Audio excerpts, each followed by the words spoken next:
The sun rose slowly over the crowded streets of Tonda, Manila, painting the rusted rooftops with a soft orange glow. For Miguel Santos, mornings always began before the city fully woke up. At just 22 years old, his life was already shaped by responsibility. He carefully lifted a wooden cart from the corner of their small home, its wheels creaking as if tired from years of use.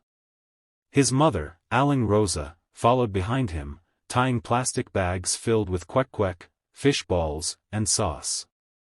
This cart was their livelihood, the only steady income that kept food on the table and hope alive. Miguel never complained.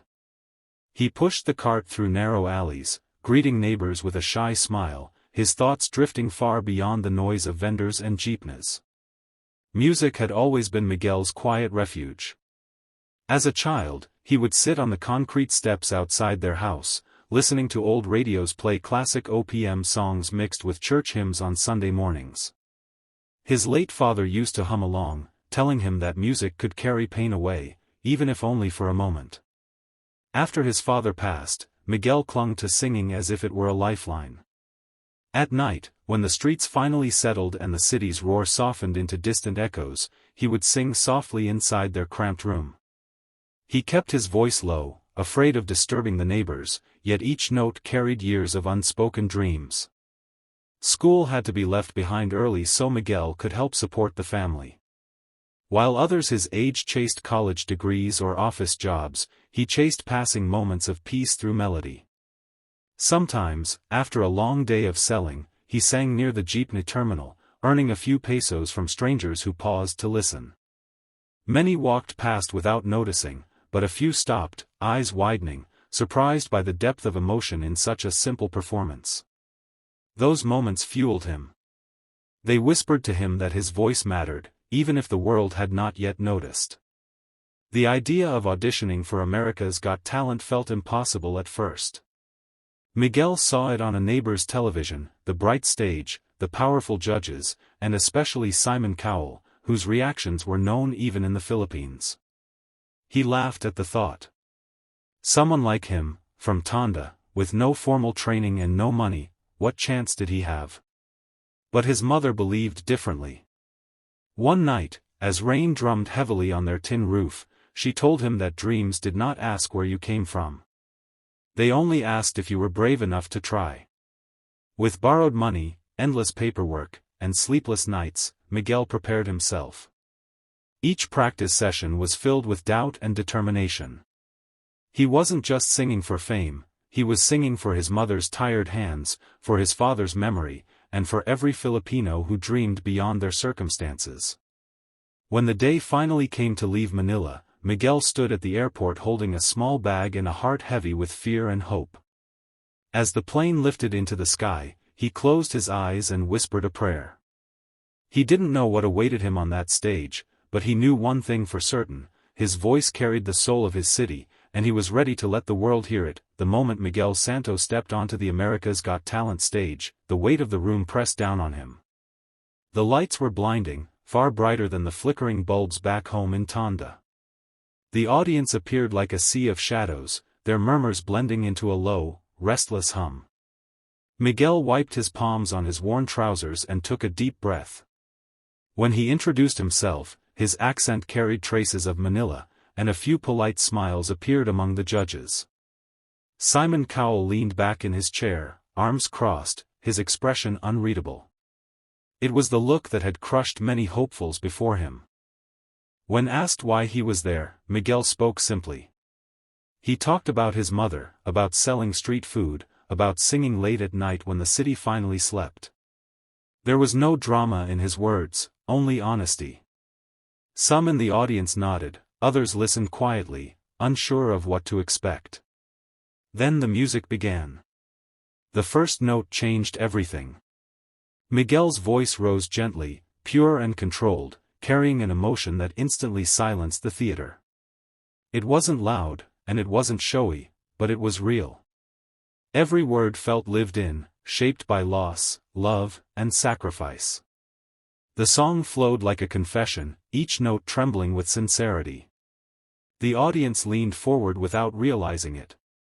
Even the judges, who had heard thousands of singers, froze in place. Simon's posture changed. His arms slowly uncrossed. He leaned toward the table, eyes fixed on Miguel, listening intently. There was no smirk, no skepticism, only surprise. The kind that comes when expectations quietly collapse. The other judges exchanged glances, eyebrows raised, as if asking each other the same question: where did this voice come from? As Miguel reached the chorus, his voice grew stronger, filled with restrained power. You could hear the streets of Manila in it, the struggle, the faith, the hope. Some audience members wiped their eyes. Others closed theirs, letting the sound wash over them. No one clapped. No one spoke. The silence was a sign of respect, of being completely absorbed. When the final note faded, Miguel lowered his head, chest rising and falling rapidly. For a heartbeat, the theater remained quiet. Then the room exploded. The audience stood, cheering, clapping, shouting his name. The judges rose to their feet one by one. Miguel's eyes widened in disbelief. This reaction was something he had only seen on television, never imagined it would be for him. Simon was the last to speak. He paused, letting the applause settle. Miguel, he said slowly, choosing his words carefully, that was unexpected. The audience laughed softly, sensing the shift. I didn't need to watch you. I just needed to listen. And that voice, your voice, tells a story people want to hear. For Miguel, standing under those lights, it felt unreal.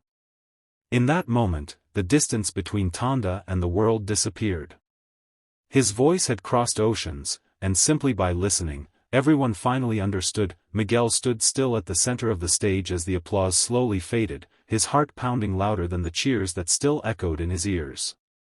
For a brief moment, he felt suspended between two worlds, the life he had always known in Tonda, Manila, and this dazzling stage that seemed almost unreal. His legs trembled, and he clasped his hands together, whispering a quiet prayer of thanks. The judges' table came back into focus, and he could see genuine emotion on their faces, something he never expected to witness. Simon Cowell leaned forward, his voice calm but firm. You know, he said, I've heard thousands of singers from all over the world. Most people try too hard to impress. You didn't. The audience fell silent again, hanging on every word. You sang like someone who has lived the song. That's rare. Miguel swallowed hard, tears forming in his eyes as Simon continued. Your voice isn't just good, it's honest. And honesty connects people instantly. One by one, the other judges shared their praise. They spoke about the emotion in Miguel's performance, how it made them forget the competition and simply feel.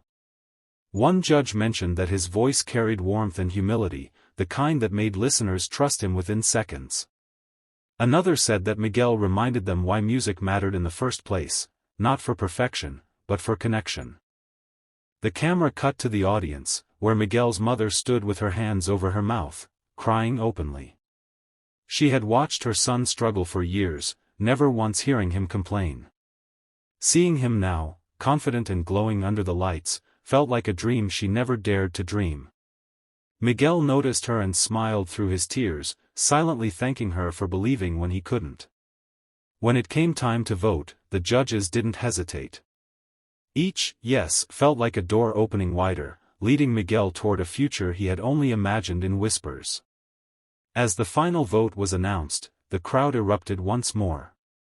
Miguel bowed deeply, overwhelmed by gratitude. As he walked off the stage, he realized something profound. Winning no longer mattered. He had already won by being heard. His voice, shaped by the streets of Manila and the strength of his people, had reached hearts across the world. For Spread the Smile, his journey became a reminder that sometimes, all it takes to change a life is a single moment, and the courage to let your voice be heard.